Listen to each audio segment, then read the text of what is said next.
एक साधारण सी आदिवासी लड़की जो बाल विवाह की कुप्रथा का शिकार होकर पहले तो दैहिक शोषण के भयानक भंवर में जा गिरी। इसके बाद ससुराल और मायके की उपेक्षा ने उसे सभ्य समाज के उन तमाम पैतरों का अच्छी तरह अनुभव करा दिया, जिसकी आड़ में समाज हर रोज मानवता का गला घोंटता है। अपनी जिंदगी की कड़ी धूप में उसे छांव का एहसास शायद कभी हुआ हो। बिरादरी के दंभ ने उस पर इतने अत्याचार किए कि उस कड़ी धूप में उसके शरीर से पसीना नहीं बल्कि लहू बहा करता था, और जब उसकी सहन शक्ति जवाब दे गई तो उसने भी बंदूक उठाकर रक्त की नदियां बहा दी। हम बात कर रहे हैं अपने समय की खतरनाक दस्यु सुंदरी फूलन देवी की।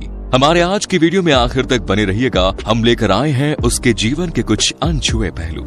फूलन देवी की कहानी शुरू होती है उत्तर प्रदेश के जालौन जिले से, जहां गोरहा का पुरवा नाम का एक छोटा सा गांव है। ये गांव फूलन देवी की वजह से जितना प्रसिद्ध हुआ उसके पहले उतना ही गुमनाम हुआ। फूलन के पिता देवी दीन मल्लाह के परिवार में उनकी पत्नी के अलावा 4 बच्चे थे, जिनमें सबसे बड़ी लड़की थी, उसके बाद 2 लड़के थे और इन तीनों में सबसे छोटी थी फूलन। देवी दीन मल्लाह के पास जमीन का एक छोटा सा हिस्सा था जिस पर वो कुछ खेत किया करते थे। किसी तरह घर परिवार चलता और बाकी नाव चलाकर भी किसी तरह से अपने परिवार का भरण पोषण किया करते थे। फूलन देवी जिस बिरादरी से आती है उस बिरादरी में भी उनका परिवार गरीब से भी ज्यादा गरीब वाली स्थिति में था। फूलन देवी का नेचर बचपन से गलत बात का सेटअप कर चुप रह जाने वाला नहीं था, बल्कि वो पलटकर बराबरी से जवाब दिया करती थी। मौका पड़े तो लड़ने लगती थी और यहाँ तक कि मारपीट की नौबत आ जाए तो भी पीछे नहीं हटती थी। फूलन देवी के पिता के पास जो जमीन थी उसके कुछ हिस्से पर उनके चाचा ने कब्जा कर रखा था।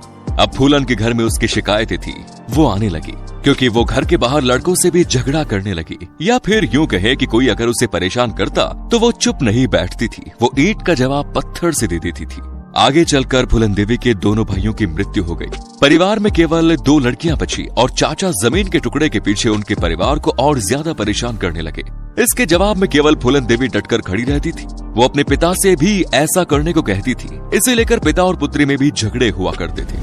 गुस्से में आकर पिता ने फूलन का विवाह एक दूसरे गाँव में पुत्ती लाल नाम के आदमी से कर दिया, जो फूलन से उम्र में 3 गुना ज्यादा बड़ा था। फूलन की शादी लगभग 11 साल में हुई और उस समय उसके पति की उम्र लगभग 35 साल के आसपास थी। ये एक तरह का ऐसा कस्टम था जिसमें लड़के की शादी कम उम्र में कर दी जाती थी, लेकिन गौना बालिग होने पर किया जाता था, यानी लड़की को ससुराल तभी भेजा जाता था जब वो बालिग हो जाती थी, घर परिवार संभालने लायक हो जाती थी। लेकिन कहते हैं कि फूलन देवी के पिता ने उसका गौना नहीं किया था। उसके बावजूद पुत्तीलाल ने उसके साथ शारीरिक संबंध बनाए उसका बलात्कार किया। जब वो इन संबंधों का मतलब भी नहीं समझती थी तब उसे इन संबंधों के लिए बाध्य किया गया। इसके अलावा भी फूलन देवी के मायके वाले अक्सर फूलन को बिना गौने के ही ससुराल भेज दिया करते थे, जहां उसका शारीरिक शोषण हुआ करता था और वो वहां से बार बार भागकर वापस आ जाती थी। ससुराल से फूलन के बार बार वापस आने से उसके पिता भी परेशान हो गए, मगर उन्हें अपनी बेटी की परेशानी नहीं दिख रही थी।